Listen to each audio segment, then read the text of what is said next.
Hello, welcome back to the A Sports Podcast. I'm your host, Amir Hamid. Joining me today will be Brant Dubois. Hey. And Mauro Cesario. We have video. Hey, how are ya? Yes, I know, this is cool. No thanks for like looking up how to do this or, setting it up. Nothing. No. I'm not giving you credit for it. Just like, yeah, we have video. Here we go. Oh, it's don't worry about how we did it. It just magically showed up. That's correct. It just appeared. Yeah. If you're not watching us on video, feel free to pull it up on YouTube. It came clutched like my picks, unlike somebody. Oh my. I have a lot of beef with the NFL this week. And it all stems from the fact that my week was an absolute shit show. But like, hey, like I went 4-11. Yeah, 4-11. I think I did 5-10, so I at least do not hold that record anymore. No, in terms of worst week. Yeah, but I also have the best week. So I mean, like, I don't get it. I started off real hot. I went 2-0 to start. It was like, all right, looks good. Then there's just so many stupid fucking games, man. Like, there were a lot of tough, dumb matchups this week. Remember when I was flipping back and forth on the Steelers and Chargers, and you guys convinced me the Steelers are not the Steelers because they're on their fucking third string, and they come out and win the fucking game? I'm like, okay, great. Yeah. I joked that I was going to take the Jets because they got sacked 9 times last week. The Jets fucking win it this week. Like, okay, but that was everyone got that wrong. So it's not. I know, but like it makes my record look so much worse.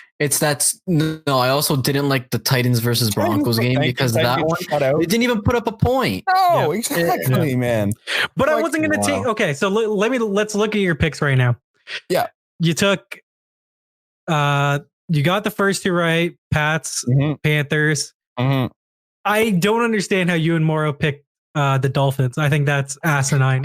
Pick your poison. It came down to the last play of the game. Exactly. It's not as if it was a blowout. It could have gone either way. And we win. No, and then we're having a different conversation. Everyone knows that Miami wants to lose.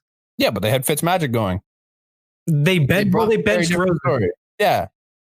They at least did something in that game to try and better the result of the game for them. They were trying to win. And they almost did. If they would have completed a pass in the last play, then they would have fucking got it. But yeah, for real. Okay. And then New Orleans against Jacksonville. I think New Orleans is just a better team. Even though it was close, right? I felt New Orleans, but like it ended up 13-6. Yeah. But like Jacksonville was favored going in, and I'm like, Minshew had a bad week the week before. I'm like, he's got to bounce back, right? And that too was just an ugly game. There was absolutely no scoring. No. Teams were punting the ball back and forth. There was no offense. That wasn't either team at their best. Exactly. They were both pretty meh. And then the Browns, like, I'll get to the Browns later. I'm not even going to talk about that right now. There's like, we'll get there. Philly. That was, I felt good about that one, taking the Vikings at home. I hate both teams. Yeah. I've never picked one of their games right. I think I'm like 8 or 9 or 10 or whatever the hell it is. I think I picked one Eagles game right. The Vikings, like, I don't know, man.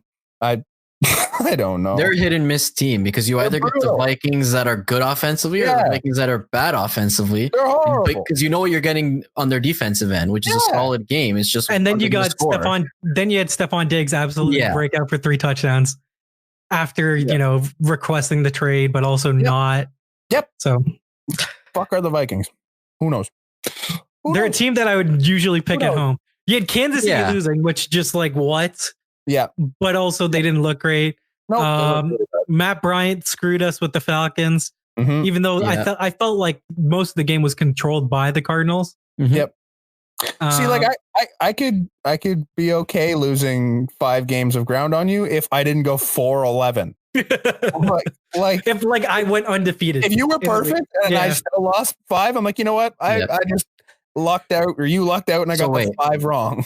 I gained ground on Brant, but not Amir because Amir gets 1 on me this week. So I'm edging closer, but I'm still behind Amir. Yeah. I'm 1 back of Brant now, I think, on the picks on the year. I think so.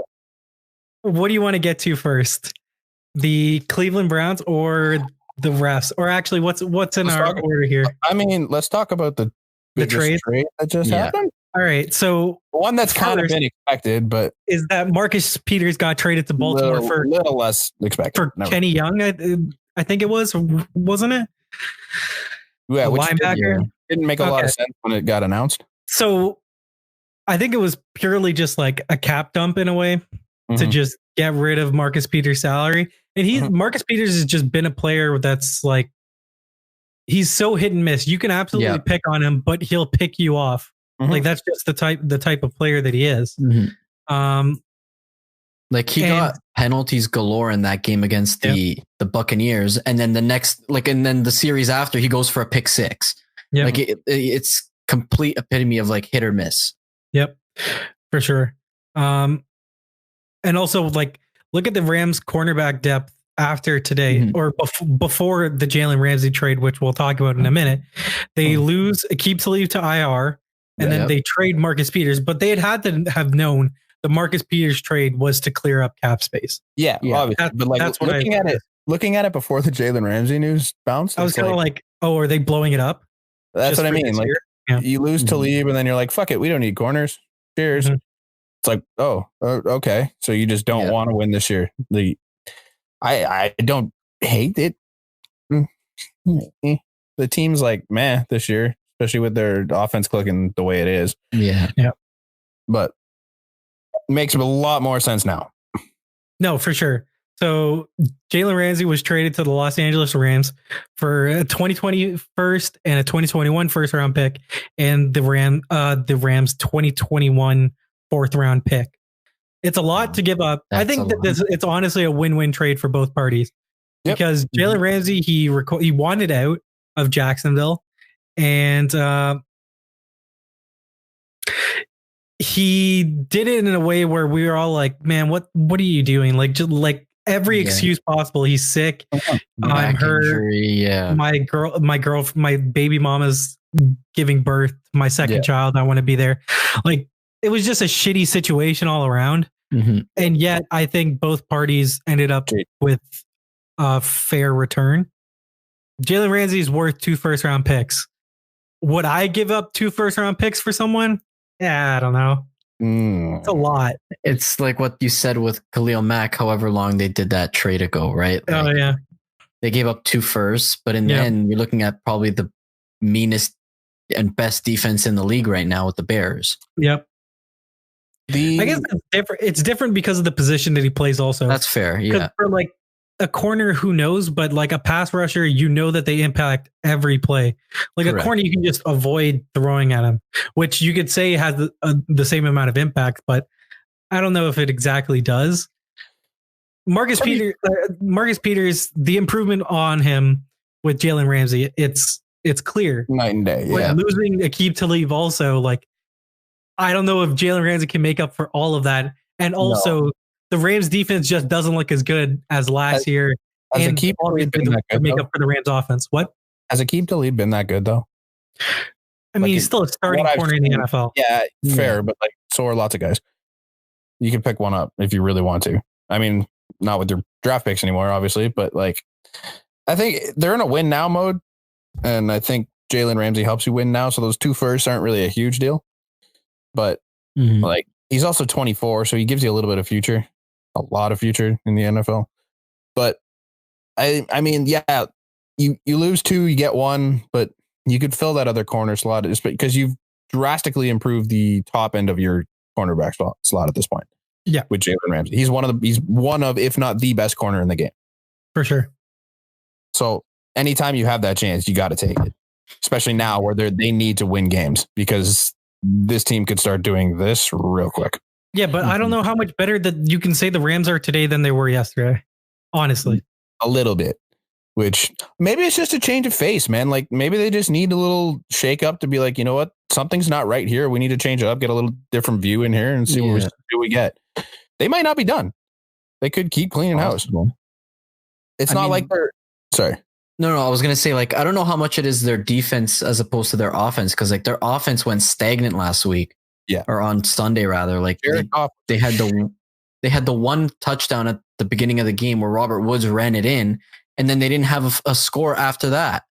Mm-hmm. So I don't know if it's so much the defense, which I get. Yeah, they gave up 55 points against a Buccaneers team, and now they just lost again to the 49ers. But still, like, yeah, like something had to change, and they went out and did that today. Mm-hmm. Are you guys watching the Leafs game by any chance? No, I'm not. What happened? They put Trevor Moore out with Tavares. First shift they scored. Did they? Tavares reps slap shot top right. Bang. Thank you. Yeah. Lovely. All right.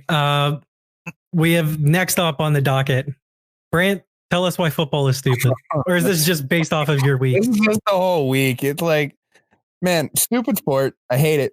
Sucks. It's like the best of times and the worst of times, man. Like you get it, and like every other week, I've been good. It's fine. Sport's still kind of stupid. There's some games that shouldn't happen the way they're happening. But then you look at this week, it's like the Owen, were they 4, 5 Jets? Yeah, 4 technically because they had the bye week. Bye week. So 0-4 going into this week, going up against Dallas. You think that's a pretty surefire win for Dallas? Nope, not even close. Thanks for coming. Like you get the Kansas City loses 2 in a row. They shouldn't be losing anything.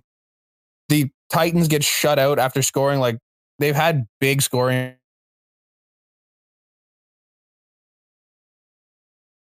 Cool. Thanks, Brant. Yep. Thanks for showing up. Look, I think what Brant's trying to say is basically, I'm going to choke myself. What Brant's basically trying to say is that like any given Sunday, any team can win. Basically, right? Like, and when I look off of Brant's picks, I don't love a lot of them that he made. Yeah, but because like I felt that every week so far that there's games that Brant should not have won. I don't know. Well, yeah, like there are those games where we take the two clear favorites, like and then somehow and then he somehow takes it. Yeah. I mean, the one thing I'll say about the Jets game, we all three of us took the Cowboys because obviously that's probably the biggest lock aside from the Pats versus the Giants on the Thursday. Yeah, but to be fair to the Jets, they held the Bills team to within like 1 point in the first week when they had the fully healthy Sam Darnold. And I mean, yeah, they're probably capable of competing, but they're not going to make the playoffs just because the Bills and the Pats are so far ahead at this point. Yeah, and the thing is, like, when I make picks, it's not that I'm necessarily just taking the favorite. It's just that, like, if I'm using, like, the times out of 100 that a team should win, I just feel like that this team is better. I'm going to take them. And Brant, meanwhile, is just like, no, I'm going to take... I'm taking the Browns. Exactly. I'm just like, the Browns just aren't good. Okay, I think that's the one thing that we can... Are we near the Browns conversation here? Is that coming up next? Can we just talk about that next? Sure. Just so I can get this off my chest because this team is fucking frustrating as shit. Mm-hmm. All right. The Browns, like, the Browns are good. Like, no matter how much you want to say they're not good, they're a good team. But, like, there's so many fucking problems with this team, and it all stems from Freddie Kitchens. Like, yes, Baker doesn't look like Baker of last year. He's missed some hands. I get it. Like, he's behind some guys. Sure. But, like, there's so many bad play calls here. And it's like, you look at that game against the Seahawks. You're going to disagree with me on this, Amir, but, like, you go down, you've got 2.5 left. You got third down or second down. They throw it out of bounds. They miss. And now, they kept it in bounds. Clock's still running. Yeah. You call a timeout with 35 seconds left before the 2-minute warning. Why not just give them the next pass at the 2-minute warning? You have faith in your defense. You break it up. Boom. You've got the entire 2 minutes to drive downfield where you control the clock. You decide how you get out of bounds. You do all that. I think you, as a head coach, you would want to give your quarterback as much time as possible to try to go out there. Yeah, sure. But it didn't work. And I said that at the time. It's not like I'm saying hindsight's 2020. I'm like, why the fuck are you calling this timeout? Because now you have nothing for that last 2 minutes in case something goes wrong. And you have the 2-minute warning ahead of you. Now, so they throw that play out of bounds or the Metcalf catch. Catch. That shouldn't have been a catch. And it was... Either way, you can't challenge it. You can't challenge it. Apparently, he didn't have a challenge. Apparently, he didn't have a challenge for like already, but like I swear he had 3. Didn't he have 3 timeouts? Or did he only have 2? I think because he wasted it earlier on that fucking fumble. Like it's okay, like, so he didn't have a challenge left regardless. No. You get, don't you have as many as you have challenge or timeouts? No. If you have a timeout left, you get a challenge. I thought it's 2. You get 2. Okay, then you only win 1. And then isn't it if you win the 2, you get 1 or something? Or is that the NHL? I believe it's if you win the challenge, you retain it. Oh, okay. If you get one wrong, you lose it. So you only have 2 total for the whole game. Okay. But yeah, like the Rams could have won that. The Rams. The Browns could have won that game. It was definitely within reach. Yeah. I think that the Seahawks they're just really good, and that Russell Wilson is an MVP candidate this year, and he looks like an absolute stud. But like in the past years of the Seahawks, even though he's been the number 1 option, I just haven't felt good with the receivers that they have, and I don't know. They just never had that guy since they had Marshawn Lynch and Doug Baldwin, Golden Tate. Like they had a bunch of people, but now I think like Metcalf gives you that big guy down the field. Lockett's turned into a legit number 1-ish wide receiver in the league. They have a running back tandem with Carson and Penny. I just like them. I don't know. I think that they're really good.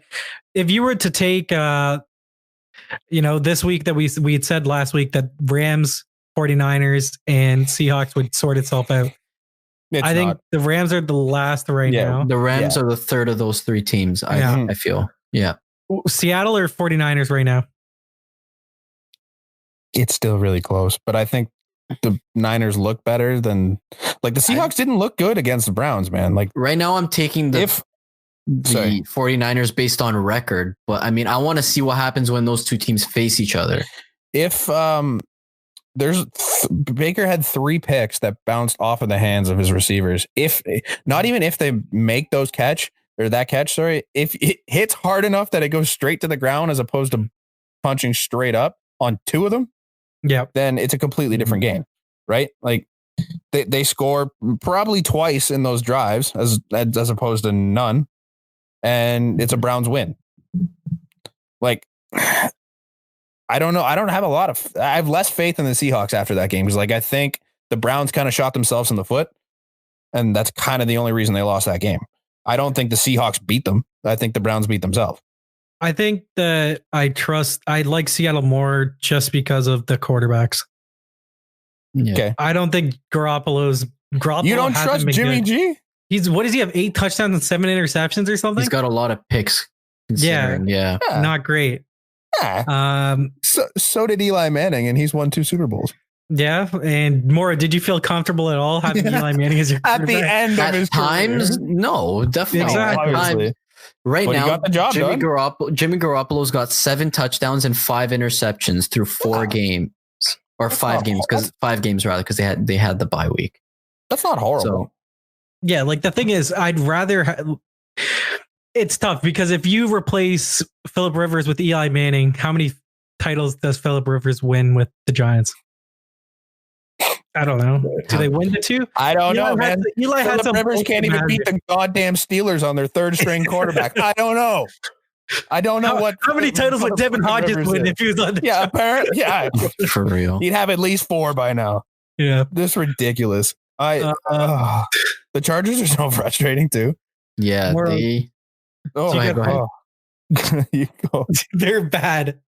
I don't know. Do you want to talk about the Cowgirls or the refs? Go Cowboys first. I'll talk about the Cowboys.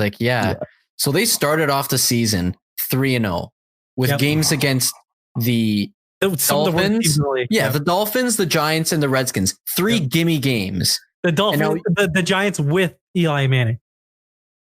That's another very fair point. Yeah, that was before they made the switch over to Daniel Jones, and now they go 3 in a row against the Saints, Packers, and now the Jets. The New York Jets.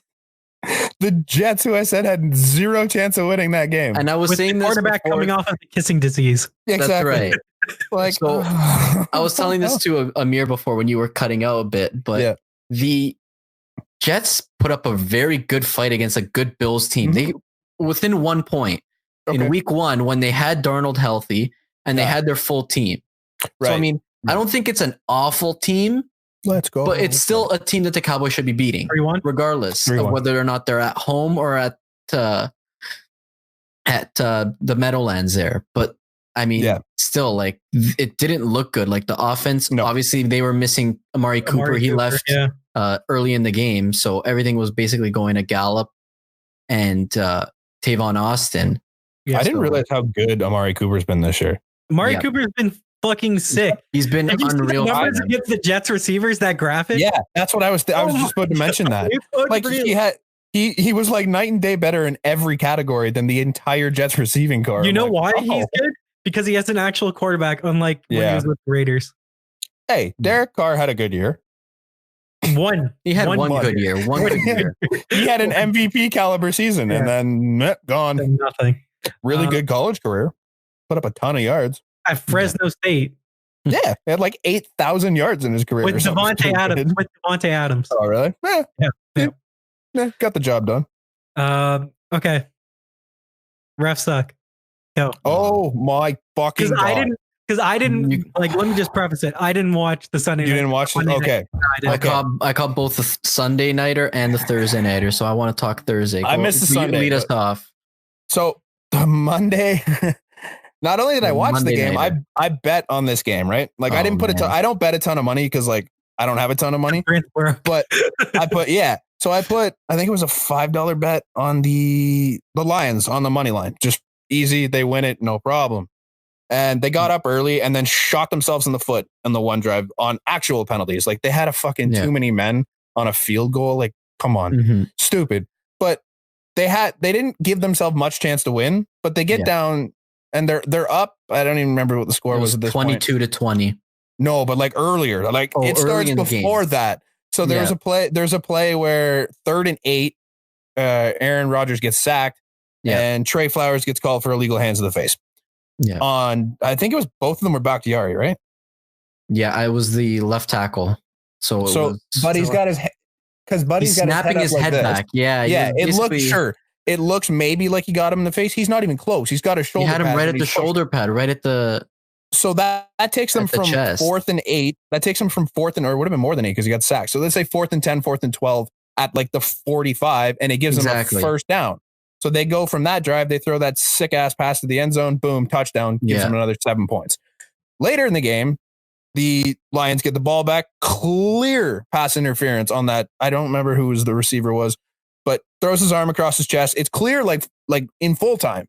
But for some stupid reason, they didn't review it, which I think is all on Patricia at that point. Like, you kind of fucked that up. But either way, the refs missed that call. So there's another one. 2 big missed calls. One would have put the Lions at like the 20. Instead, they had to kick a 43-yard field goal or something like that. Yeah. So that changes the entire outcome of that drive. Then the Packers get the ball back. And like, yes, Aaron Rodgers is a really good quarterback. You gave him 6.5 minutes. He's probably going to score on you. 100%. They get it. Yeah. They get the ball to around the 40 and they're at 3rd and something again. And Trey Flowers comes through, hands to the chest. No problem. Hands to the face call. Gives them first down. Lets them run out the clock because the Lions have already used all their timeouts. Lets them run down the clock. Boom. They kick the game winning field goal at the 23-yard line or 23-yard field goal. Yeah. Done.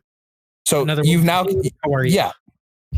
cost the Lions a touchdown earlier in the quarter and a chance to win the game. Like I wouldn't say the way Matt Stafford was playing, he would have carried them downfield. Like he had a tough night for the most part, but you took away their chance and you gave Mason Crosby a 23-yard field goal instead of a 40-something yard field goal. Yeah. Like there's a chance, like Mason Crosby's an incredible kicker. Don't get me wrong, but there's a chance he misses that 40 something. There's no chance he's missing a 23.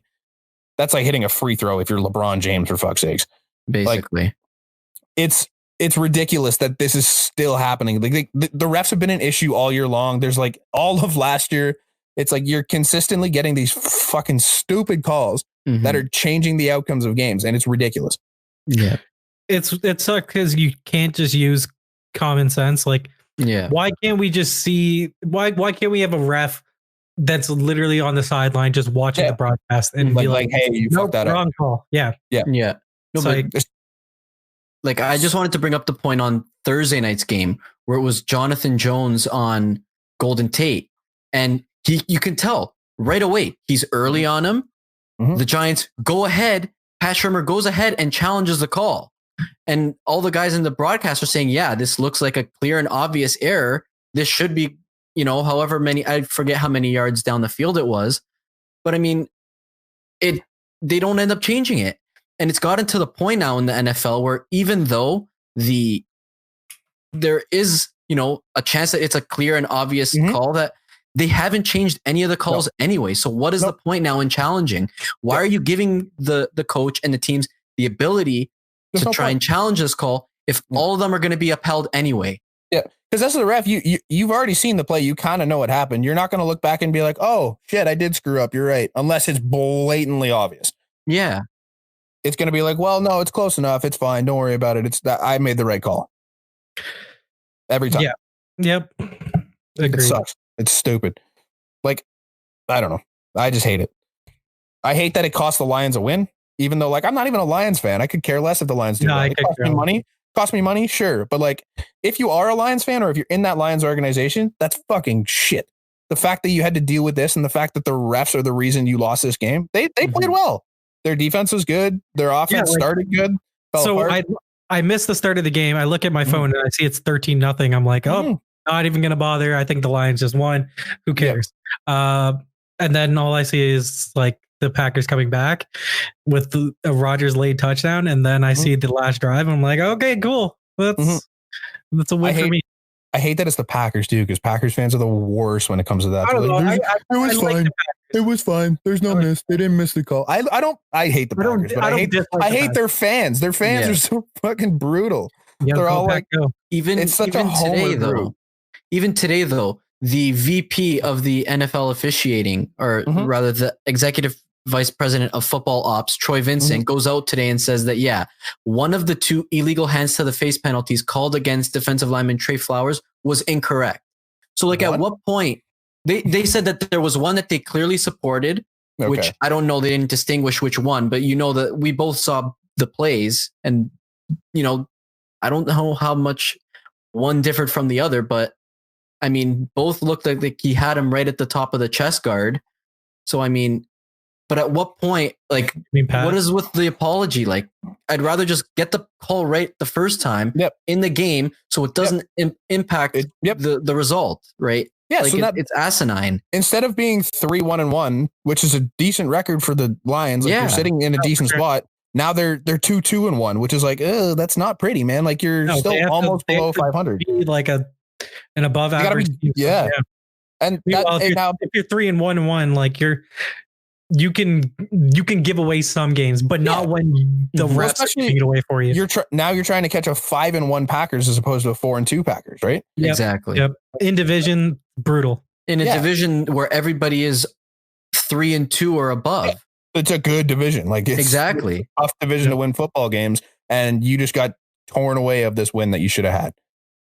Yeah, that's another division that we're kind of like. If I'm ranking out the teams, I think the Lions are last. Yeah, I don't have it, but it's not a bad last at all. No, it's not. No, it's close. It's close. Yeah, that's the thing. Yeah, but like the Vikings at home, I would take them maybe over everyone in the division. I like the Packers the most. On like a neutral field, I'd like them the most, but who knows? Like they have such hot and cold games where it's just like you just believe in them, and then you're just like, psych, nope, they're just garbage. Yep. The Bears, who the fuck knows? Like I have a hypothetical trade with them, but you have Chase Daniels right now. Is Trubisky getting healthy? Like, or is it still Chase Daniels? I'm not sure. I haven't looked. They're on a bye this week, right? They're on a bye, so I think that there's a good chance Trubisky's healthy. What's wrong with Trubisky? Shoulder. So it depends on what that injury is. Then I thought you could get Cam Newton. Yeah, good. All right, let's move on to Christian McCaffrey. Dude, Christian McCaffrey's so good. I'm probably going to talk about Christian McCaffrey. He didn't have a good game. But he had 2 TDs. But like he also drastically improved his numbers over the last time he played the Bucs, because like the Bucs knew how to shut him down in the first time. He had like, I don't think he had any receiving yards or something stupid. Like he was horrible. It was his worst game of the season. Then he shows up this game. He's like, no, I got this. 2 touchdowns. Thanks. Walk away. He still had over 150 all-purpose yards, I think. Yeah. Like, he crushed it. That guy is 85% of the reason why the Panthers win every day, or every time they do. The defense was really good for them. They had 5 picks, I think. Or 5 turnovers. 5 picks, and they forced a fumble out of. Okay, hold on. Your boy Amir, James Winston. That was. I don't know how much credit it was to Jameis for being just a shit show, or the Panthers defense. 4-1. Pablo just netted one, yeah. Oh, okay, nice. Pablo. Either way, like, defense was good enough. They got the 4 turnovers, or the 4 picks, and the forced fumble. Like, defense is good, but like McCaffrey just, like, he gives them this other level that, like, even when he's not like producing, he opens up so much for guys like Curtis Samuel and what's his name? DJ Moore. DJ Moore. Thank you. Like, they played great because everyone's so focused on McCaffrey, who's still getting yards and still had 2 TDs, but because they're so focused on him, it opens up everyone else, and it just makes that team so much better. Yeah. I don't know. What's your thoughts on Kyle Allen? Because, like, so this is where my issue. I think he's an adequate quarterback. I don't think he's good. Sure. I don't think he's bad. No, I think he's fine. I think he's fine. I think he's a victim of circumstance and the fact that, like, his team's getting better because there's no Cam. And I think Cam was weighing that team down because he was so hurt. And, like, he just couldn't do Cam Newton things, which this team needs him to do. And but people are underestimating how good Cam Newton actually is. Oh my God. Like, Cam Newton, when healthy, is one of the more electrifying quarterbacks in the game. Like, no doubt, 250-pound man that just runs. He's the most electric college player I've ever seen. He's a fullback. As an Alabama fan, I say that. He's a fullback-sized quarterback who could throw the ball before he hurt his arm, and had an incredible run of like 4 or 5 seasons, or 3 or 4 seasons, where it was just like, this kid is incredible on both, like, running and throwing the ball. But he's not that anymore, or at least he hasn't been, because his foot was hurt and his shoulders hurt, and there's just something wrong with him all the time. So Kyle Allen just kind of stabilizes that, in the sense that, like, he's not going to be Cam Newton. He's never going to be Cam Newton. He doesn't have the tool set that Cam Newton has. He doesn't run the ball real well. He finds his receivers. He's done a good job doing that, but, like, he's just not going to give you premier Cam Newton. Yeah. But I don't think he has to anymore. And I think we should have seen this coming, in a way, because, like, the owner said before the start of the year was that they were considering doing like what the Colts did with Andrew Luck last year, and just sit him out the whole year and just be like, we'll take, or the year before that Luck did. That, like, Newton's your guy, and maybe that relationship's coming to an end, but you have to do right by the player and your team in a way that just when Cam Newton's healthy, then you play him. But if he's got to come back, he's got to be 110%. Exactly. Yeah. You can't come back and be like, okay, it's okay, I can throw with this now. It's like, no, man, like, stop, take it out. Like, your team is winning without you. Don't worry about coming back and trying to save the season, because you don't need to. Heal yourself, come back, be Cam Newton next season if you have to. Let Kyle Allen run for a bit. Yeah. Yeah, because look, they're in a playoff race right now. Yeah. They'd be in a tie for the wild card with the Vikings and just the Vikings. So, or for the second wild card spot. Yeah. So let Kyle Allen cook for as long as they can. And then, yes, would it disrupt your team by having to integrate Cam back? Sure, but it takes your ceiling to such a higher level that, like, look, I think we all believe, like, that Cam Newton, when healthy, can win you a Super Bowl. I mean, he was a game away. He was a game away from winning a Super Bowl. You could also say he was the reason they didn't win that Super Bowl. Sure. Watching, they didn't have a Christian McCaffrey level player to help. That's fair, but he had Jonathan Stewart, man. But Jonathan's Ozzie Whitaker. Oh yeah, Kelvin Benjamin, your star receiver. Devin Funchess. I don't think Funchess was there. Was he there? No, I don't think he was there yet. I think he got drafted the year after. I could be wrong, but I'm pretty sure he wasn't a weapon. Maybe. There wasn't Ted Ginn on that team. Ted Ginn, I think, was there. But like that team was defense, man. Like they had Luke and TD up the middle, and it was fucking unreal. I'm pretty sure they still had Josh Norman at that point. Playing, and it was Josh Norman, not like Josh Norman. Exactly, not Josh Norman now. Exactly. Yeah. All right, you guys ready for hypothetical trades? I'd like to see what you got coming up. All right. So, first one I have, we talked about Chicago and what they needed. A quarterback to Chicago. Do you think so, though? Yes. I don't think that's really. Yes. Yes. But Mitchell Trubisky, you just don't have faith in Mitchell Trubisky, right? Trubisky sucks. But he doesn't. But like, there's times when he looks incredible. No. It's like Blake Bortles, man. Like, okay, who though? Blake Bortles sucks. Oh, I know. Who's going to make their way to Chicago? Okay. Yeah, that's the other thing. But like Blake Bortles had these games where you're like, oh shit, Blake Bortles. And then he'd be like, oh, there's Blake. Like, this isn't a team that's going to go out and just go grab themselves a quarterback. I got multiple options, all right? What about two are far-fetched? One I think isn't. Okay. Which one do you want first? The far-fetched one, obviously. Okay. The top tier one is Matt Ryan to the Bears. They're not. Because Matt Ryan's still good. Everyone that says Matt Ryan. Oh, he's not, man. Yes, he is. Watch the game. Watch the game. He's second in yards. He's 72.1% passing. He's also got the second most fantasy points in the league, I'm pretty sure. Yeah. As a quarterback, anyways. I don't know. He's still a stud. The thing with Matt Ryan is that if he had a legitimate... He's not the problem. No, I agree with that. It's their defense and their O-line. Their defense and their O-line, because every single play to Freeman is a screen pass. Like, he gets more receiving yards than he does rushing yards just because like their offensive line is terrible. Yep. The second one, I don't think it would happen because of all of his kids, but Phillip Rivers. Old man Rivers to the Bears. That happens. I don't want him. Things are just not looking pretty this season, man. Like, he hasn't been able to get it done down the stretch. Like, it's just like you get in these games and you give him a chance with the ball and he just can't hit receivers. Like, all right. So the last few minutes, it's just The last two, I will say, I'm throwing in an extra one. Okay. Jameis or Marcus Mariota to the Bears. Do you think either one of those teams give up on their guy? I don't think either one of those ones could capably run the offense for the Chicago Bears. I disagree. Well, that too. I think they've shown that. You think Mitch Trubisky is better? You think they're? Well, I don't think they're. I think it's, if anything, it's just more of a sidestep than it is actually making that team better. I don't think you're any, but like they may have more tools already. If Tennessee's giving up already on Marcus Mariota because they sat him for Ryan Tannehill this week, during the game, they benched him. Yeah, why not make that call? Well, the thing is like the thing with Mariota, at least this season, has been there's zero consistency with that guy. Yep. Like, he looks like the Heisman quarterback that he was, and then he looks like he shouldn't even be an NFL player. Like, he's getting closer to it anyways.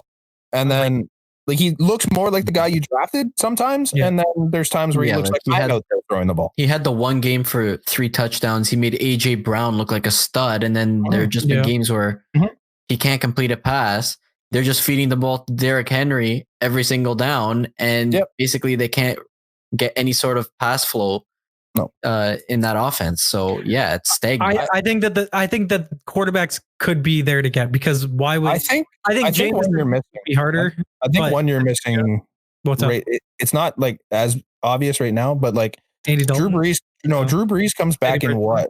Yeah, because Drew Brees comes back in a couple weeks, right? So if you waited out 2 more weeks, if you're Chicago, I think Teddy Bridgewater looked up until this week. He's looked like a really good option at quarterback. Yeah, I wouldn't hate it, but I mean, he's got a lot of help because he's got Kamara, so that run game's sick. But like, I don't think he'd be an improvement. Even an Andy Dalton level quarterback for the Bears would be better. I wouldn't hate that either. All right, the next one I have, the Patriots have a huge hole at tight end. So I have Austin Hooper or AJ Howard to the Patriots. I don't know. Austin Hooper's been fucking balling out. Yeah, I don't think they would trade him though. But I don't mind OJ Howard. He's a free agent at the end of the year. That's what I mean. Like, and I don't know how much money Atlanta really has. So I think that makes sense. And then OJ Howard, like, the Bucs just don't know how to use him. They just Bucs use Cameron Brate more than they use OJ Howard in their pass offense. So I mean, I feel like of the two of them, definitely OJ Howard fits more as in like it's more of a feasible and legit trade. Yeah. But I mean, from a standpoint of who's better, I'd obviously want Austin Hooper right now. I think I'd rather have OJ Howard, even though like I'd just high on him because he went to Alabama, but also he's just a fucking beast. And the thing is, like, he's never gotten to really show it, even at Alabama. And in the NFL, we see all the tools, but he hasn't had a guy that can actually get the ball to him. But in New England, I think that they would. I think they could definitely make the best out of him. Yeah. Okay. Next one. Trent Williams to Cleveland. Brant? Cleveland just needs help. Their O-line sucks. Yeah, it's so bad. When you trade your second round pick of 2018 already to the Rams, I think Austin was it Hobart or Cobert, one or the other. I think it's Cobert. They gave up on him. Like, you can't have second round picks miss. No. I think that you trade a second for Trent Williams and you call it a day. Like, let's get it done. If any way you can improve your line, I don't give a shit what you got to give up. Just do it, because that's a huge problem for that team right now. And it's which side is he? He's left side, left tackle. Yeah. Okay. Yep. Yeah, that's the big hole they have on that side. So at all costs, I'd say yes. In terms of give him picks. I don't care. One that we discussed was AJ Green to the Bills. Like that. Cool. It's fine. I don't think go Bills, man. Go Bills. I feel like we haven't pumped up the Bills enough as our team there. The defense is awesome. Their defense is so sick. They just don't have the receiver. Hey, we're fans now. Hey, we're supposed to be Bills fans now. We're not allowed to rip on them. Bills are winning. They were on a bye. What am I supposed to do? Bills are winning the Super Bowl. We didn't lose this week. Oh my! Let's go. Let me just go smash into my table real quick. Yes. Bills Mafia, baby. Let's go. That's right. Let's go. All right. Next trade I have. We'll go to Bills games. I don't know why we haven't done that yet. Yeah, we should. We've got this whole YouTube thing now. We can Patrick Peterson to Philly. Okay. Yeah, that secondary could definitely use some help. You could throw Chris Harris Jr. with Denver. That's also a fit. But I mean, Patrick Peterson, his value is low because he's on a suspension. I think what was it, 6 games or 8 games? I can't remember, but I think you trade him and you look. Yeah, Philly was a suitor. I had Philly getting or Seattle getting Jalen Ramsey until the trade earlier. Yeah. So kind of ruined that. Yeah, I think that's a clear fit. I have Diggs to the Patriots, but really any team that really needs a receiver. Like the Bills. Yeah. Bills. Either of them. Yeah. Bills Mafia. Green. Agreed. The big one I have, and I think it would make us like this team a lot more. Yeah. Mike Evans to the 49ers. Oh, Mike Evans to the Bills. Uh-huh. Honestly, I don't mind this because I already I've watched a couple of the Bucs games. Like, they're already filtering so much of their offense into Chris Godwin. It's crazy. Yeah. Mike Evans. I think it just makes sense. If you could get 2 first rounders for Mike Evans, why wouldn't you do that? Yeah. I think that's I don't know if I was a team I would give up that just because it's a lot. That's a little bit steep. Mike Evans is pretty good. I mean, if you add a premier receiver like him to a 49ers team that's really got Deebo Samuel and Marquise Goodwin. Yeah. That makes a whole lot of difference. 6 catches on the year. Yeah. It's like Kittle needs some help. Please. And he started to look better. He's coming off of 2 monster weeks, I think. So those are the list of trades I have.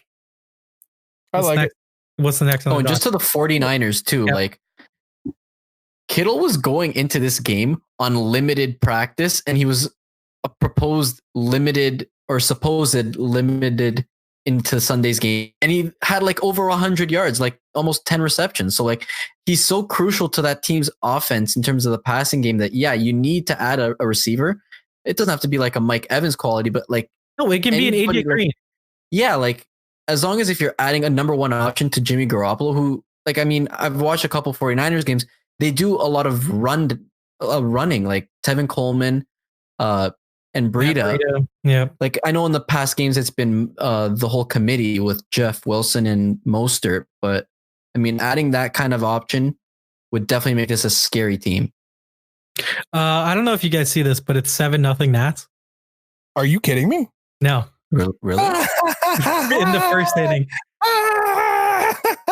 Is it Jack Flaherty pitching? No, it's Hudson. I don't even know his name. Dakota Hudson. Dakota Hudson, yeah. Wow. But yeah, I just don't like the 49ers right now. Even if they did this Mike Evans trade, I would like them. But I just don't believe in Jimmy G right now. I think No. Giving him a couple games with a guy where he basically has like no excuse to not being able to put up great numbers would really be a big tell as to what this team is offensively.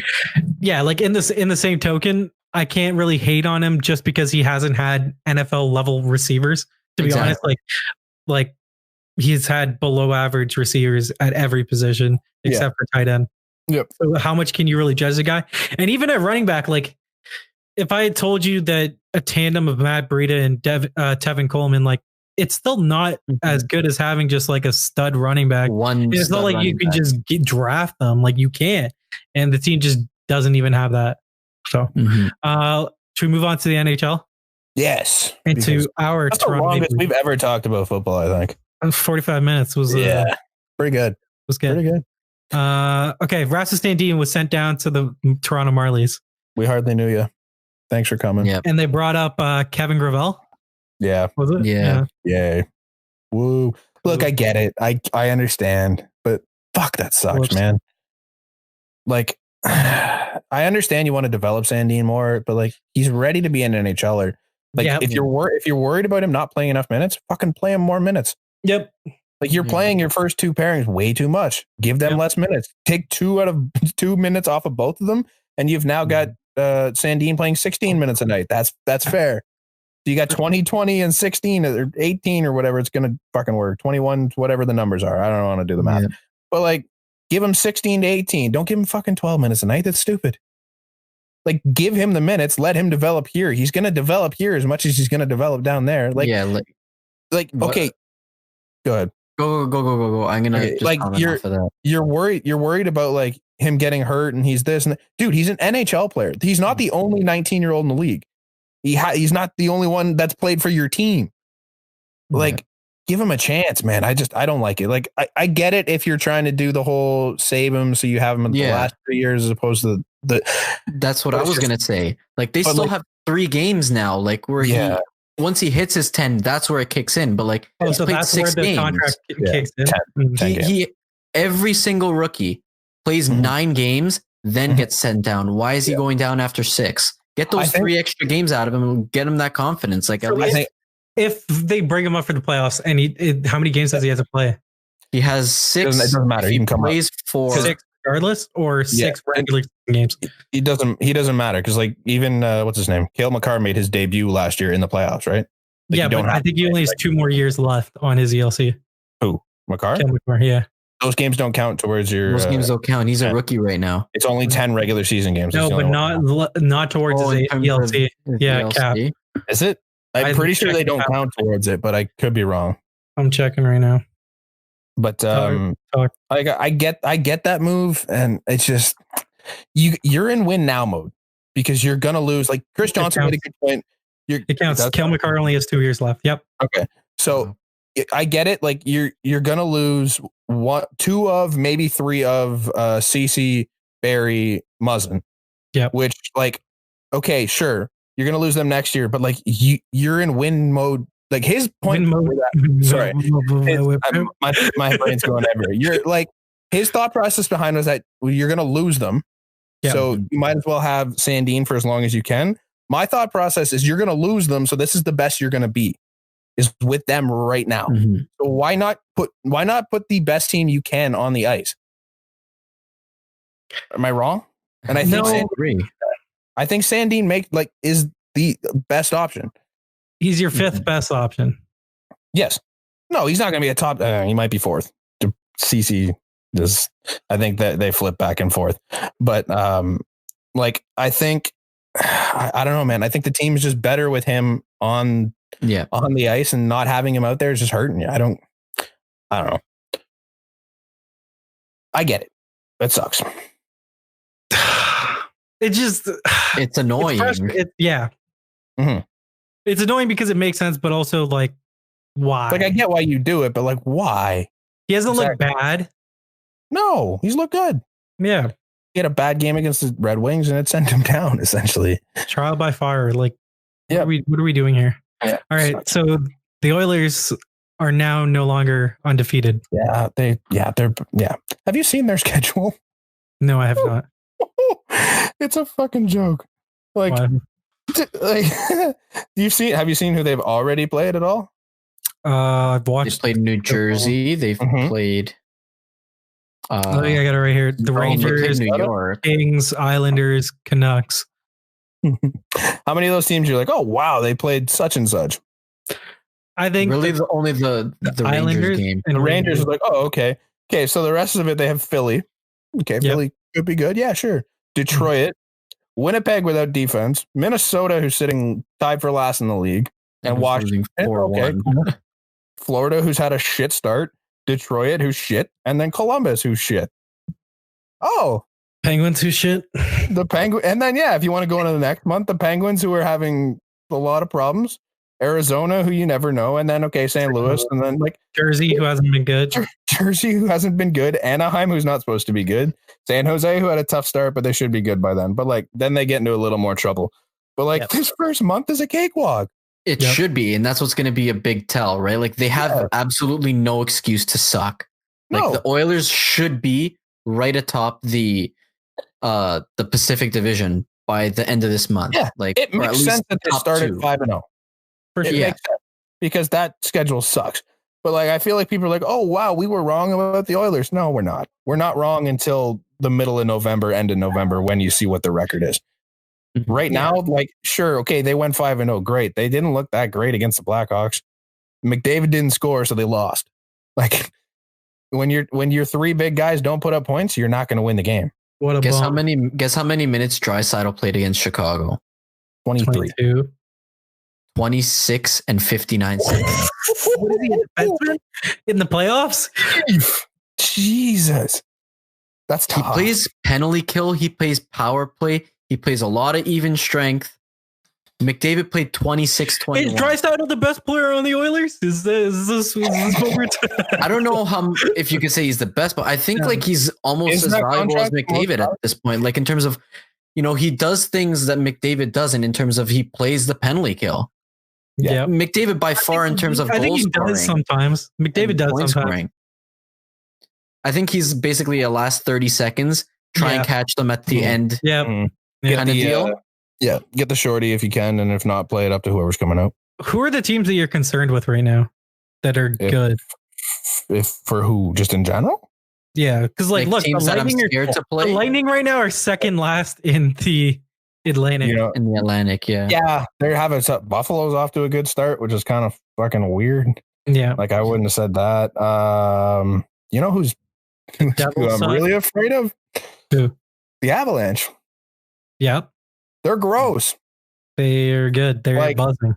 They are buzzing, dude. They have a goalie. They have really good. Grubauer's been great. Rantanen's look like Rantanen. McKinnon's look like McKinnon. Kadri's been good. Makar is basically filling the void of a 60-point defenseman. Like Makar is probably better than Tyson Barrie. Yeah, I hate to say it, but like that team, man. I don't know if he's better than him, but I mean, he's filling in the void left by basically a 50 to 60-point defenseman, Tyson Barrie, like seamlessly. Yep. You've got 5 points from Burakovsky in 5 games. You've got 4 points from Kadri, 6 from Landy, 8 from McKinnon, 6 from Makar, 9 from Rantanen. Like your team is it's what clicking. You expected it to be. That top line is gross, and your filler guys are doing their job, man. Like there's 3-4 guys on this team that don't have a point. What's it going to take for Joe Sakic to win GM of the year? Like at what point? What more does he have to do? Like, what did he do? That matters. I don't know. What did rob a team that isn't Ottawa? He robbed Ottawa the other year. Yeah, but a good. You know how easy it is to rob Dorian? Thanks. Yeah.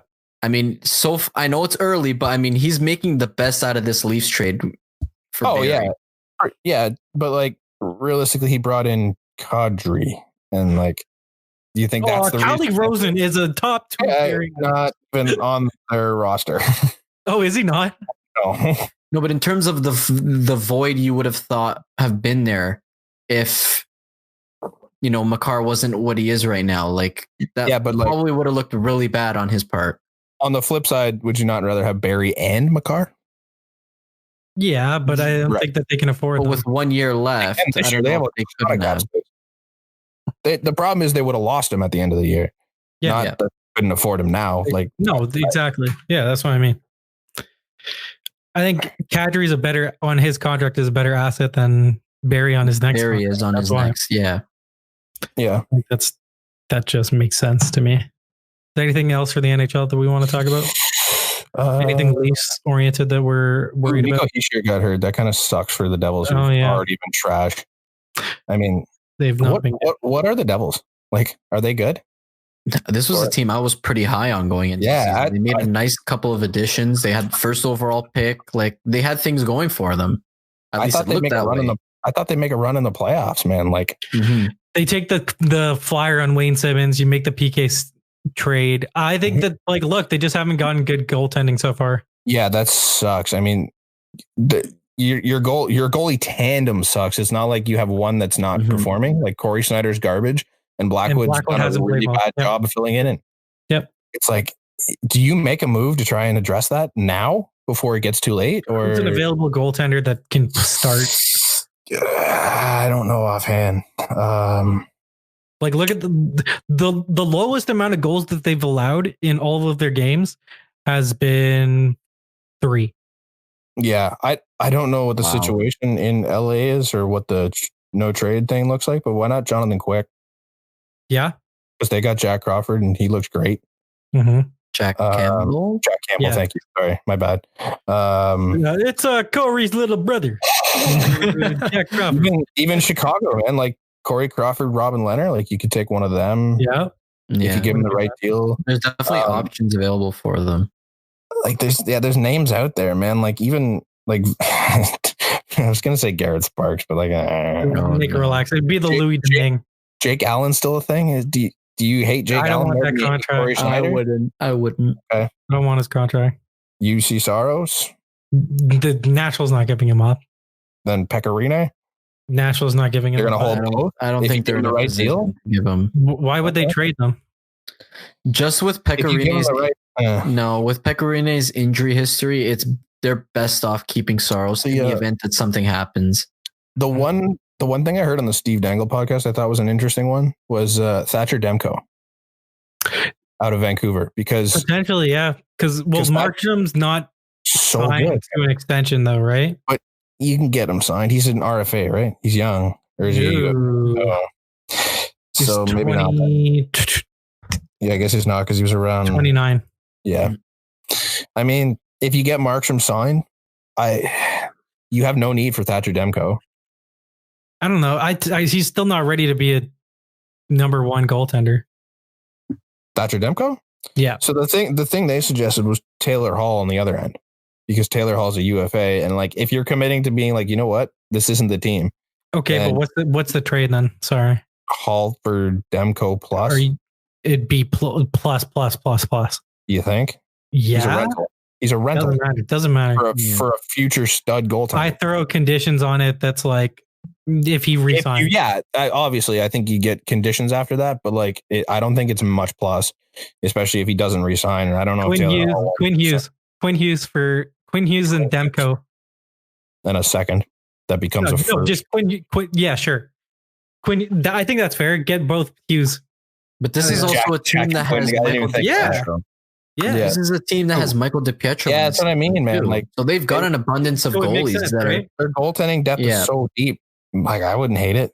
No, I agree with it. I think it works for both teams. You get in, especially because Vancouver's trying to win this year, but like they can't. Yep. Why not bring in Taylor Hall, who's one of the best wingers in the game? I don't know. I'd like it. I'd like it if I'm a Vancouver fan, and I like it if I'm a Jersey fan. But how does this affect Taylor Hall coming to the Leafs? Well, we'd have to dump cap space. No, he's going to take a hometown discount. For $3 million. $3 million. Yeah. All right. No, 22-year deal for $3 million. He's circumvented. Fuck it. Yep. Yeah, that's. What do we have next? Oh, you want to talk about baseball? I do, but can I say before we get there that the Leafs are buzzing tonight? I love it. They started off so slow. It's 4-1, but they started off. They had a Leaf start and it was like 1-0, like 3 minutes into the game. It's like, oh, good, here we go. I'm gonna lose my money on this one too, and then just fucking buzzing in the second period. Matthew scored again. Tavares scored. I didn't see who got the other two, but Yanni and Marner. Let's go. Oh, Marner on the board. That's nice. Bunch of, I think 2 or 3 power play goals. 2 power. Oh, does he have more goals now than Freddie the Goat? 1. He doesn't have more even strength goals though. Freddie the Goat has more even strength goals. Marner's so when does he get $11 million? This year, because he's buzzing. Okay. Fourth line. What's your like? Who? I don't know. I like the non-Spezza. I don't know because I like Patan. Okay, like maybe switch up Patan and Shore. I kind of like Shore. I'd like Shore also. I like Shatan. Miroslav. I like Miroslav Shatan if you want to bring him out of retirement. But I also like Nick Patan. Because he's just looked good, man. He's grinding. He's getting in plays. He's making stuff happen. I know Shore's okay. Shore's look good, but Batan's I like Timashov. Timashov had a really good game. There was not a chance I was taking him out of that one. That's my thing. I want Timashov, Shore, Goat. Honestly, that's my fourth line right now. I don't hate playing the best hand, or the hot hand. Sorry, whoever's doing well. I agree with that. The problem is all 4 of them are playing well. Also, okay, so we saw earlier on in the game that they moved Kapanen down to the third line, and I absolutely love it. Just I said move Mikheyev up to the first, or you can move more, and that's what they did. But I loved Kapanen and Kerfoot together just because they can fly. They just fly. Yeah. That third line is going to fly. Like even Mikheyev's got exactly. That's what I mean. Wheels. The whole line is going to be ripping around the ice. I love it. Yep. I mean, Cap's kind of brought down that other line a little bit, but. Hopefully he doesn't do that with Kerfoot. Better fit, I think. The MKK line. Yep. Sure. Yep. Go Leafs. Go Leafs. You want to get to baseball? All right, go. Because the boys are buzzing? What was it? What did I want to talk? Oh, Bryce Harper being the boys are buzzing, and I think the big reason. How many teams do you like? How many teams do you like? 2. No. 2. Get out of here. A's, Nats. That's it. Okay. That's it. I like the Rockies, but I just like the Rockies. I'm not whatever team Bryce Harper's on, you like. I'm not a Phillies fan. I'm a Bryce Harper fan. I don't even really like. They're not a thing. No, I like the Nats more than the Phillies. I just like Bryce Harper. However, the Nats are buzzing without Bryce Harper. Yep. Like they not only did they win their first series in franchise history, they are currently winning 7-0 in game 4 of a series they're up 3-0 in against the Cardinals team that people like you watch just slaughter the Braves in that 5th game. Is it 3-0 or is it 2-0 in the series? It's 3-0. It's 3-0. They swept him in at St. Louis, and then they won last night. Brant, it's 4-0. Hey, do you remember when you said that the Nationals made a big mistake by bringing Patrick Corbin into the game late because you needed? I still hate it. I still hate it. He's pitching tonight though, and he's throwing a gem. He's throwing a gem. I know. I'm impressed. But I mean, on that thought though, the Yankees also gave up the game-winning home run with a starting pitcher on the mound. Okay, so, I mean, yeah, like I stand by it. But yeah, Patrick Corbin, things haven't been as bad as you might have thought they were. I mean, it's going pretty well for them right now. Knock on wood. I know. Are the Yankees going to let us down? Cardinals did it too, and let the Astros win. Like I think because out of all teams left in the playoffs, who do you want to see win the least? The Astros. I would say probably the Yankees. No, I'd rather. I hate the Astros. I hate both. I hate the Yankees. I'd rather see the Astros win over the Yankees. Nope. I can't stand the Astros. Can't stand them. I hate Verlander. But they've sucked for so long. Who cares? They did it right. That team is so fucking cocky.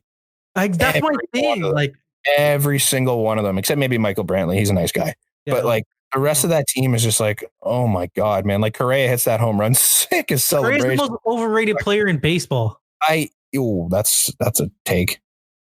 Who's more overrated? Yes, Cameron is working. Thanks for joining.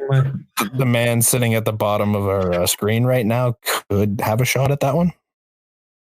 And that's coming as like one of the biggest Bryce Harper fans in the league. No, fair. Yeah. Like, but what I mean is like, okay, in fantasy, we like, can get look at fantasy, look at fantasy baseball. Yeah. Correa goes like in the 40s. Okay. And he's garbage every year. Yeah. Meanwhile, Bryce Harper at least has turned into a good defensive player this year. Okay. Like, look at him. He's still been worth his money so far. I just don't know how it's going to be later on into, you know, the 13th year of his contract. Do you think he was worth his money this year? Yeah. All of it? He was okay, but you're not paying him to be okay. You're paying him for what he was in the back half of the season where he was incredible and couldn't miss. You're not paying him to do that for half a year, though. You're paying for him to be the leader on this team. It was his third highest wins above replacement year in his career. Yeah. Yikes. I don't know, man. Like, I think, like, I love Bryce, but he's kind of got that attitude that kind of brings people down. If I don't think I think it's fair to say that, like, to question whether or not he was the problem. Yeah, because this team, like, they're just the camaraderie on this team right now. Like, they all look like they kind of, it's like a family in a sense. Like, they all love being there. They want to go out and win for each other. Having Soto and Rendon is different in the middle of the year. So the difference, I think, is that's it's not fair to blame it all on Harper. Is of the team that Harper was on, like, Strasburg was never fully healthy. They had to limit his innings and stuff like that. That's fair. The bullpen wasn't great. The bullpen's still not great. That's why they have exactly.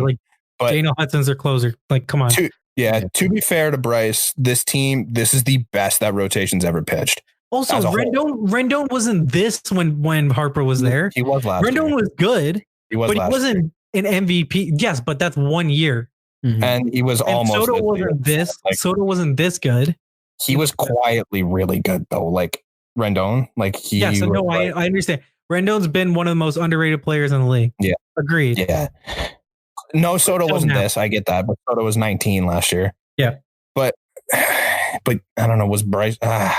It sucks. Like, this team is better. Oh, nice play.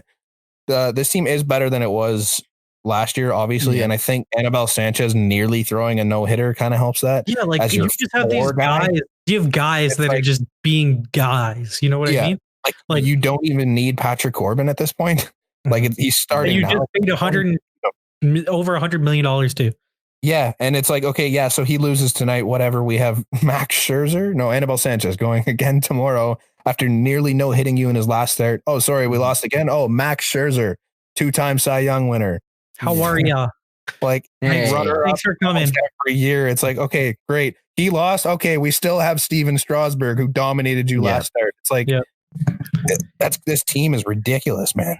That's crazy. I mean, I didn't expect them to be this. I thought that the Dodgers should have beat them. Yeah. But, like, if they keep this run, man, and that rotation looks the way it does, I feel so bad for Bryce. Because, like, he wanted to bring a title back to DC. That's what he said when he left. And he did by leaving, apparently. Yep. Sucks, man. Because, like, my big thing with that, though, is he went to Philly, and look how bad Philly was. Philly was on paper. I had Philly in, like, near the World Series. I don't know if I had them going to it, but I had them at least in the NLCS, and they sucked. Like, they didn't suck. They don't have a good pitching staff.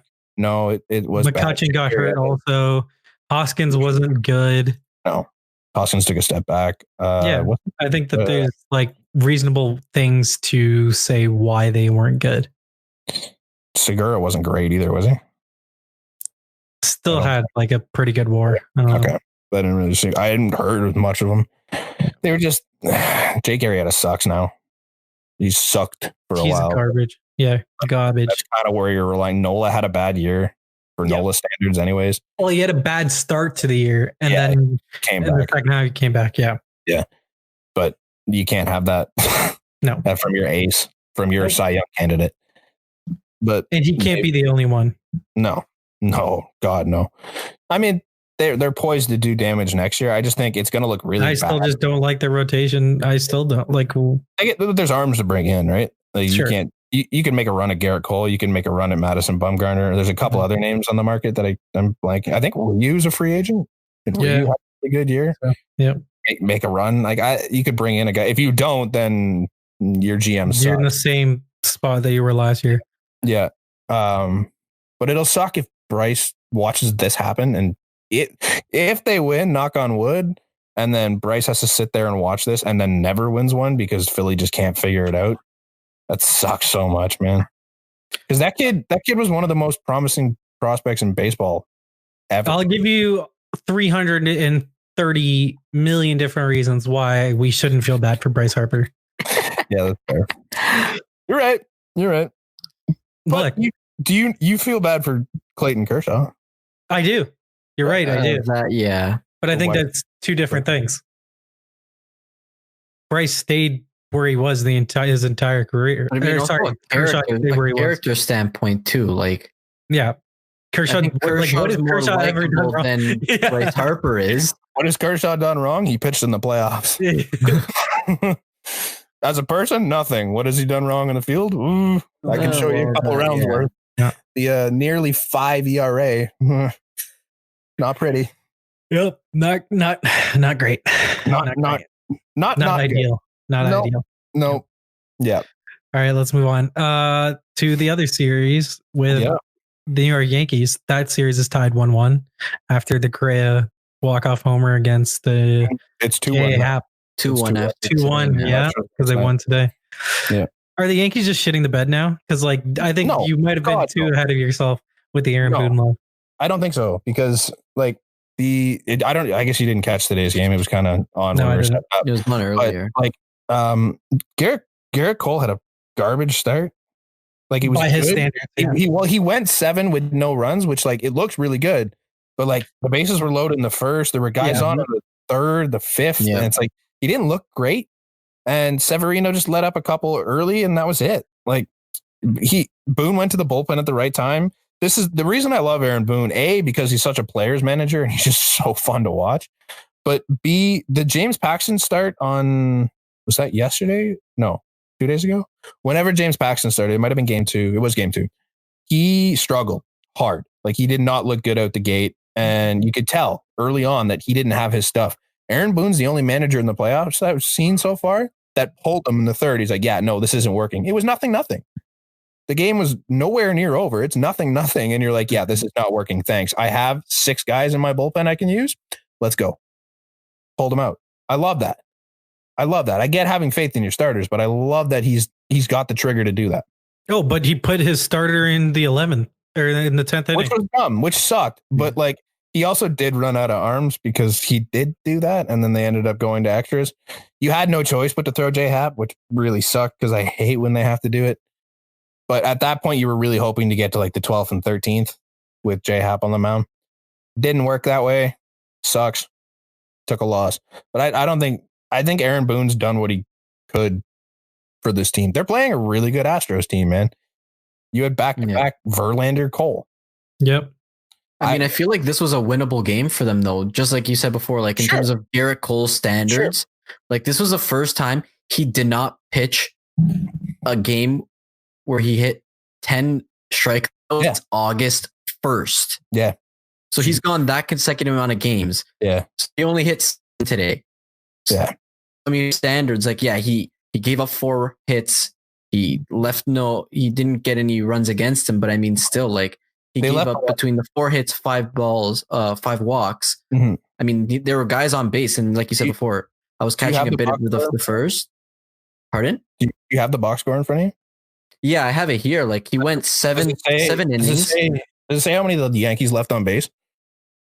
How many they left on base? Yeah, because I feel like they had a lot of guys on and they just couldn't come through. They had 4 hits. Yeah. 5 walks on Garrett Cole alone. Yeah. Plus 1 other hit given up by Joe Smith. That bullpen shut it down. So, I mean, they gave up 10 men. Yeah, they had at least 10 guys on at one point. 13 they left on? Yeah. And that's, dude, you just got to convert a little bit of that. And the Astros left 15. Well, that's what I mean. Both teams left. It was bad bases loaded in the first inning. Yep. Yeah. It's going to be a good series. I mean, they did just face their two best pitchers, and they survived it a little bit. One game went to extras. One they had a chance to win, but they just couldn't figure it out. Now you probably go back to Tanaka. Yeah. Am I wrong? I don't know. Maybe Tanaka on short rest, and then your lineup's still really good. And then the Astros got to go to Greinke, I assume.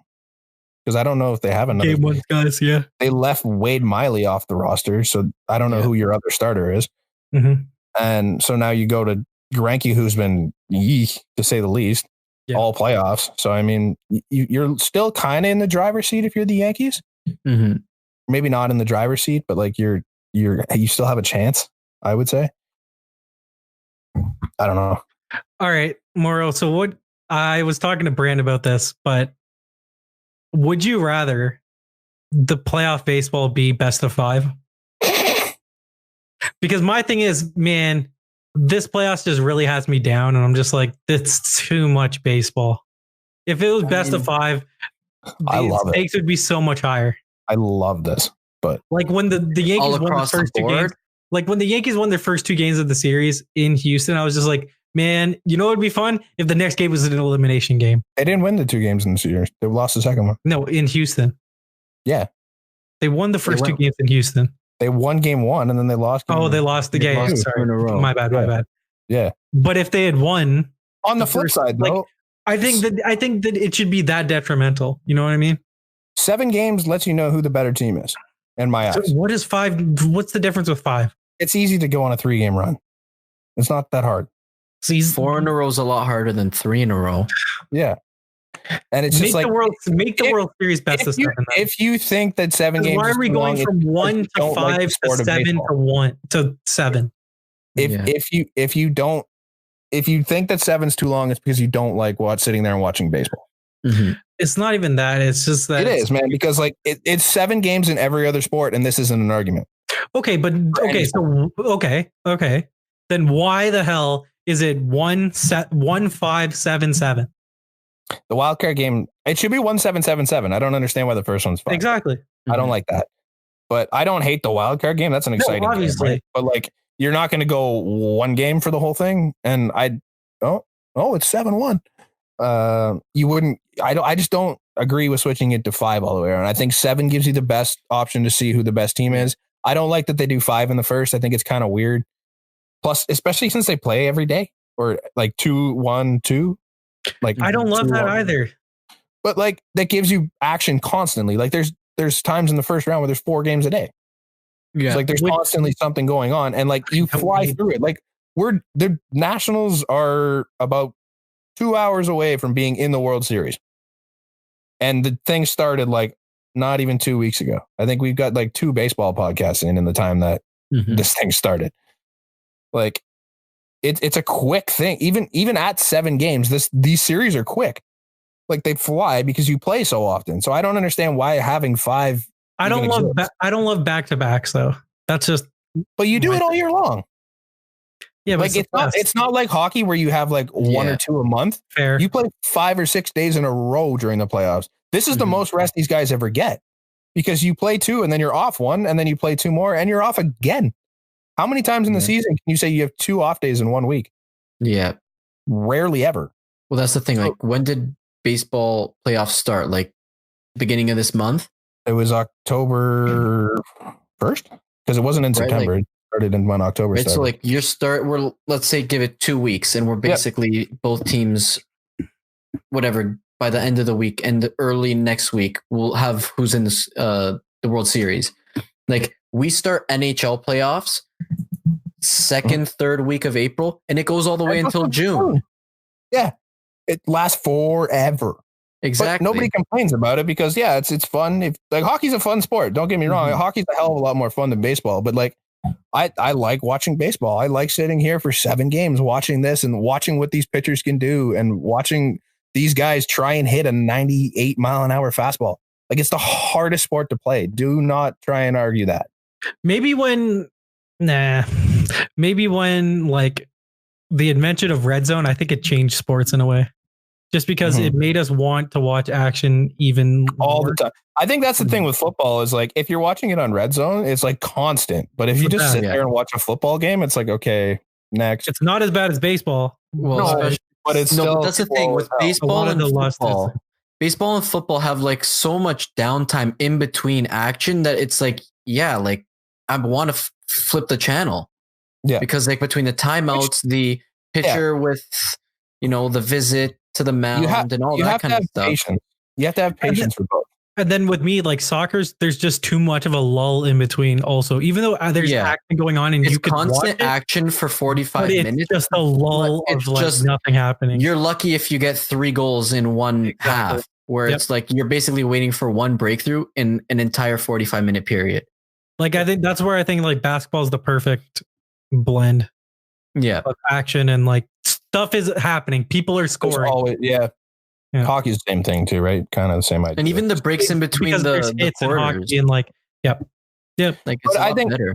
If that's what you're looking for, like I understand sports are like more high impact, high speed. Like that's what most sports fans want. But if you're looking for something a little more like strategic or something along those lines, like not quite like, let's go hit everything we can. Baseball's fun, man. Like it's a chess game. It's really it's a lot more strategic. Yeah.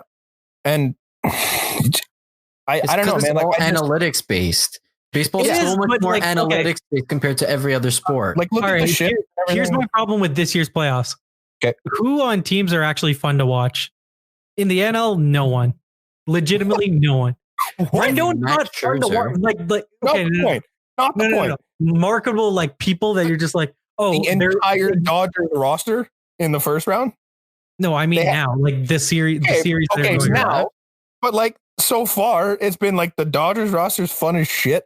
The Braves were fun as shit. That's what I mean. If the Braves were still in it, I'd be into it because I want to watch the Braves play. The most marketable player in the NL series, man. Like Howie Kendrick has been clutch as hell. Like I'm not trying to watch for Howie Kendrick. This guy should be retired, and he's putting up numbers that are just unseen, man.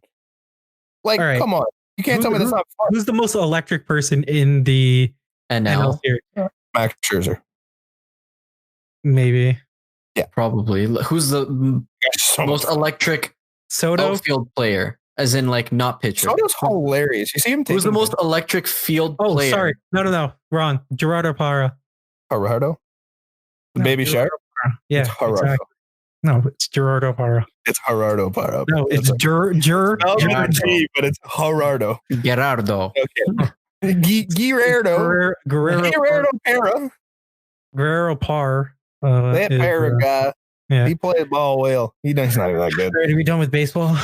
I'm almost as bored as the sport. Never done with baseball. Never done. But how are you going to say that? Because the other side has fucking the Yankees and Astros are two of the most exciting teams we've ever seen. Yeah. Yeah, but the Yankees just haven't been that electric so far. They won 3 games straight on with like 8 runs a game. I guess the Twins. I'm not trying to see the Twins. The Twins who set the home run record this year. But it's in Minnesota. But you can say the same with like the Carolina Hurricanes, the Boston Bruins. I want to see Boston play. No, fuck them. I feel like out of all the teams that were left, like Boston was the only team that the NHL actually wanted to see win the cup. Like nobody cared for the Blues. Nobody cared for the Blue Jackets. Nobody cared for the Hurricanes. Yep. Right? Like it's kind of just how she goes sometimes. I care about the Hurricane. All right, let's move on to the LeBron Daryl Morey stuff. Yeah, right. All right, Morrow, take it away to what happened. Because LeBron, he basically put it out on Twitter. He had a press conference where he basically not chastises Daryl Morey, but like he just basically, to sum it up, he just said Daryl Morey was uneducated on the whole thing. Yeah. And he shouldn't have been talking. Yeah, like LeBron in his press conference was saying, like, I've got opinions of stuff. I bet a lot of people on the team have opinions of this kind of stuff. But at that moment, and even at this moment, we still aren't educated and we don't know fully what's going on in order to comment and put our foot into this. Right. And then he went out and tweeted today. Because he got a lot of backlash for his comments. Yeah. So he said, my team and this league just went through a difficult week. I think that people need to understand a tweet or statement can do this to others. And I believe nothing stopped and considered what would happen. Could have waited a week to send it. Yeah, that was a story that was yesterday. Okay, so look, from that standpoint, I agree. Why is Daryl Morey talking when his team is not in China? That kind of wasn't mentioned a lot because like everything happened. Everything was on Adam Silver. Yeah. You don't really hear about like the Lakers and Nets, was it? Yep. They were both there. Yeah, that's what I mean. Like, take all the criticism. It's like, that's why. Like, on one side, I can absolutely sympathize with what LeBron's saying, but also that look, what you said was wrong. Like, you should have not condemned them, but like, you didn't really take a stance. You were just like, I'm just not commenting. Like he kind of said, like, yes, we have the right to freedom of speech, but like, you need to use your freedom of speech for the right thing. He basically said, from a business standpoint, like he has to side with the Chinese government basically because of Nike and like the impact of shoe deals there, and then the NBA also. So he's kind of has his hands tied in a way also. So that blows for him. But from a human standpoint, realistically, he realize that he isn't out of the country with all of his other teammates. Exactly. And that you don't know that country. Exactly. That you don't know the language, you don't know the people, you don't know like the government and how they deal with nothing. You're in foreign territory. And the fact that people disagree with like Daryl Morey shouldn't have talked because he put players in legitimate danger. He also I was listening to Zach Lowe's podcast, and he basically talked that a player on the Lakers lost $1 million, or a player that was there lost $1 million shoe deal or something. And I'm sure it wasn't like a top tier level player, but just imagine that, like, that's an actual, and people will only say, oh, this is just business. But like, look, these guys they need to make money off the court also. Like, I don't know. Like, I just think that this whole thing has been blown out of proportion from the standpoint of what LeBron said, because his hands are tied. But is it a good look on him? No, because he didn't take a stance against the government. Realistically, he shouldn't be making a statement. Like, no, why is LeBron the one that has to comment on every situation? That everyone has such a high standard to that, like, and then you have Trump calling out Steve Kerr for not condemning the Chinese government or something. Like, I'm just like, go, and then everyone's like, go fuck yourself. Like, did you see the Blues at the White House? Oh my God, the Alex Pietrangelo thing. I didn't see most of it. I just felt like, you didn't see that? Wait, you didn't see that? Oh, no, I didn't see it either. I heard he mispronounced Berube wrong too. All right, like, give me called Craig Berube the wrong name, and then the whole team just looked so goddamn miserable. Somebody tweeted too. They're like, "Yeah, people say the White House visits aren't political, and then Trump gets into talks about like China and this and that and trade, and it's like, maybe they're a little more political than you think." Silent. Yo, Trump said the Senators, they're the greatest. Oh, good. I notice that the only teams that go to the White House anymore are hockey teams. Yeah, because they have no balls to stand against. Because hockey culture sucks. All right, I'm sending you guys a bunch of tweets on Twitter. Look them up. Okay. I don't have headphones, so I'll watch it after. But hockey culture sucks. Did you see that tweet? Sorry. Silence. Like compared to the other sports, like hockey culture does suck. Like players in the NBA and the NFL, they'll actually be willing to sacrifice money and their time, basically their career, to make sure that they're getting their fair pay, or at least what they feel is just what they're worth. Just a fair shake. Compared to like all the RFAs this year who caved just before the start of the season. Yep. So the person that was like hosting, I guess, the ceremony or whatever, called Alex Pietrangelo, Alex Pertangelo. Oh, that's close.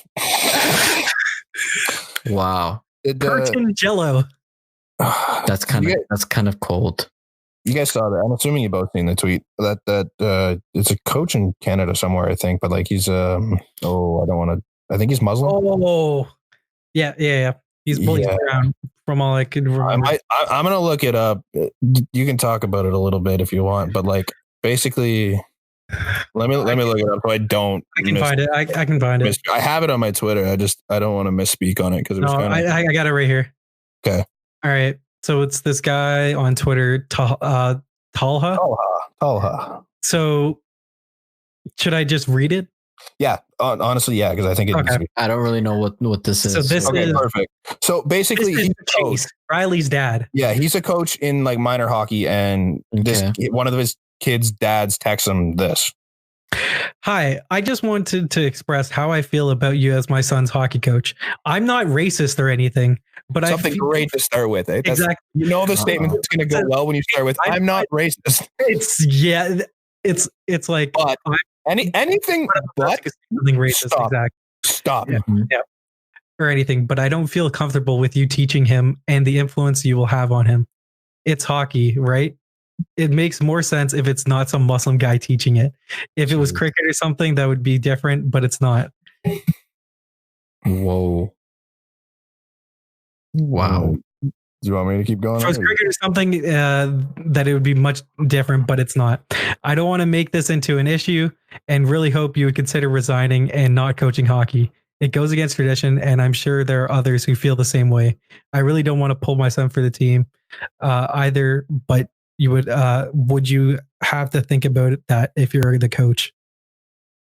So then, wow, his response back, I love it. You want me to read his response back? Yes. I'm loud. He goes, you know something? I'm disappointed, and don't ever say that. Don't ever say I'm not racist, but, and then follow it with a clear cut racist and xenophobic nonsense. Jesus Christ. And would make sense if it was cricket. What's the matter with you? And then saying you don't want to make it into an issue, but go ahead and do just that. Want to be rude to me? Fine, go for it. I'm used to it. But for the love of God, at least think about Riley and what kind of mindset and mentality you're putting in his head. No, I'm not going to resign, and you really should make your peace with it because you're being absolutely ridiculous, bud. Riley's a good kid and he's talented. You're going to make his life very difficult through everything it seems you're teaching him. Don't be daft and don't come at me with this rubbish, mate. Please think hard about what you just said and never talk to me about this again for both of our sakes. And then he posted that whole conversation, like both those messages, put them up on Twitter. I think he kind of handled it as best as he could, like that. Oh, yeah. Without getting, like up in his face, like just educate the guy more than just attacking him. Like that's probably the best way he could have handled that. And I agree with that 100%. But how shit is hockey culture? Yeah. Like I know a lot of hockey players and I get it, but like I also know a lot of parents that have that attitude. And for sure. That's not to mean they're like terrible people, but like, man, it's 2019. You can't be doing shit like that. Yeah. No. And that's why, like, look, I have a unfair liking towards players of color in the NHL. Like, I'll root for Evander Kane. And Evander Kane was one of the guys that was like, and they try to convince us racism doesn't exist anymore or in hockey. Yeah, he retweeted it. And doing your thing, because sooner rather than later, there'll be a lot more people in all areas of hockey that look different than the traditional way. It's like, wow, good guy, Evander Kane. Yeah. It's just, it sucks. I hope they get away from that because hockey's such a great sport, but they need to lose that attitude quick if they want to grow it any. And it's from like the ground up, like the grassroots all the way to the top. It's like, you don't see this in the NHL because they're really good at hiding it in the NHL, but I guarantee you there's a lot of guys that have that same mindset up there. Mm-hmm. And that's the thing. Like, I didn't know Quentin Byfield was black, like, or is mixed regardless. But I was like, oh, cool. One of the premier prospects in the draft next year. Could potentially pass Lafreniere by the end of the year. He's not, but he's a lot of people are saying, like, watch out, man. Potentially. Yeah. I don't know personally. I've heard people tell me that this kid is something to watch out for. He might actually end up passing Lafreniere depending on how their seasons go. But either way, it's going to be like a Hughes Kakko situation. So yeah, that's cool. Yeah. Is there anything more that we had to say on LeBron, Daryl Morey? Not much left. No, I think it was a good kind of tie-in. Yeah. Yeah. That like circumstances suck. Yep. And I really hope that just goes away really soon because this is just not pretty for the NBA. Yeah. It's not going to get any better. Agreed. 100%. Like it's a no. We've said it last time. It's a no-win situation for the NBA. And it's like, look, this stuff in hockey, it's the same thing. Mm-hmm. All right. Is that it? I think so. Yeah. All right. So we'll see you guys Saturday. Yeah. Yeah. We'll just say yeah for now. All right. See you guys then. Peace.